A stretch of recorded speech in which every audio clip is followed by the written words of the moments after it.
Hello everybody, this is Cappuccino Conversation. I'm speaking to Claire Holden. Thank you very much for doing this. Thanks for having me. It's awesome. So, author, speaker, and an empowerment coach. Yeah. Tell me about empowerment coaching first. I'm passionate about helping people become the best version of themselves in whatever way that is. So part of it is face-to-face coaching or workshops, and part of it is the writing journals. So it's really about helping people tap into their potential and own their space and really step up and fulfill what they can become in the world. Great, great. With that, I'm going to ask you right away about books. You've got these fabulous books out, and they really are magnificent journals, right? Yeah. Because we started talking about how hard it is for people to start facing a blank page and filling it in, and I think you're absolutely in that spot where you get people writing. Tell me about journaling. Absolutely. So for journaling, I think that when we think about journaling, we think of the Dear Diary and Frank kind of thing, where you have a whole book of blank pages and feel so overwhelmed and intimidated that we don't start. Yeah. Or we look at it as like more schoolwork or homework, or the obligation to have great English, to spell right, to make it look good. And journaling, I think, is really a conversation with yourself. And so what I've tried to do is create spaces that allow people to be in conversation, but recognizing that creatives, that conversation is drawing and pictures. Yes. For some people it's words, for some people it's coloring, but it's about having templates and space to be creative and do your own things, but also kind of slightly more guided.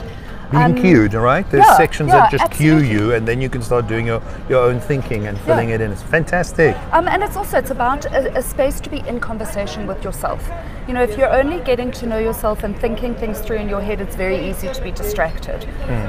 Whereas with this, you've got a focus of attention to say, some of them are like, what am I into at the moment?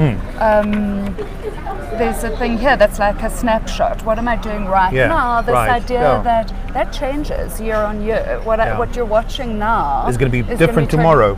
Great. Okay.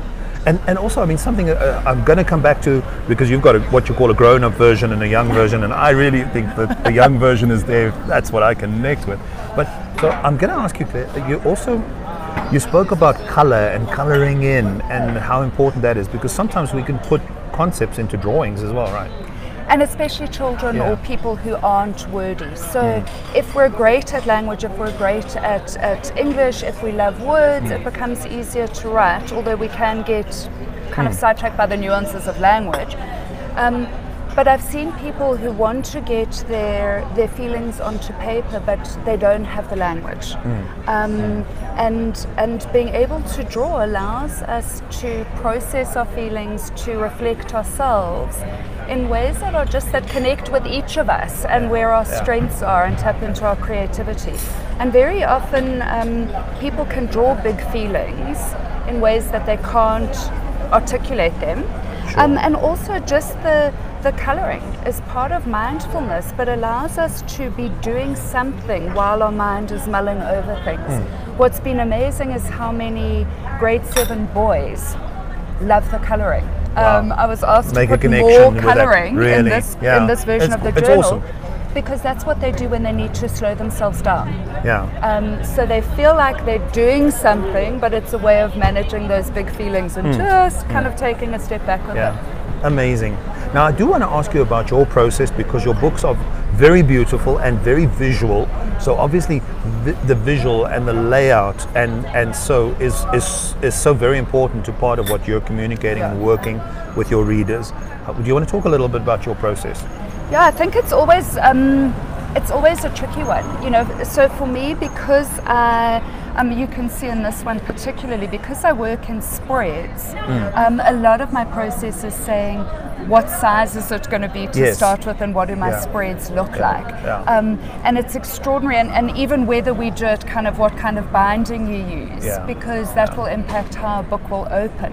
And so it's because there's so much process around what is it going to look like and how people are going to use it. It's very easy to get totally sidetracked in it and never get to the content bit. Excellent. So for me it's about saying, and also how we like to write or how we like to generate content. I can only write content in Word. I cannot write in a different That's program. your format. Okay. It has to be in Word. Yeah. And I've had to learn not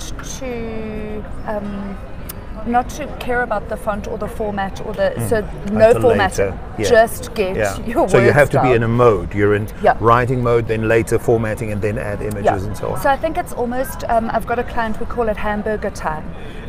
You need to sometimes get into the meal of it. Stop playing around with the French fries. Get into it. So beautiful. Allocate my time to Hamburger time, and that is sit down, get the content out, don't worry about formatting. Do the hamburger stuff. Excellent. The French fries are the formatting. So I do my writing in Word. All the visuals that I'm thinking about I do in PowerPoint. So I literally end up with 2 parallel processes and then cut and paste and put it into the document that I send to my designer. So I can be collecting, and I think for me some of the visuals are the French fry time, because it's going onto the internet and saying I want images around this and collecting a series of images. It's a lot of refinement that has to happen, right? And kind of putting that together so that I can give it to a designer. So I make almost like little mini mood boards for each page. Beautiful. But I see that as much more French fries because you can dip in and out of it. You know, you can do different searches, whereas that content is your hamburger time. Gotcha. And I think you have to kind of have no internet, no distractions. phone off, like, absolutely. To say, for however long my concentration lasts, everything else is off, and this is what I'm working on. Great. Those are some great tips and hints from Claire Holden. Thank you so much. And if somebody wanted to get hold of your books, how do they get hold of you, please? Best idea is I am on Facebook. Okay. Change in Mindset. On LinkedIn. But otherwise, my website is not up at the moment, but they can email me at Claire at changeinmindset.co.za. Excellent. Thank you very much for the time. It's been awesome. Thanks. For another time. Cheers.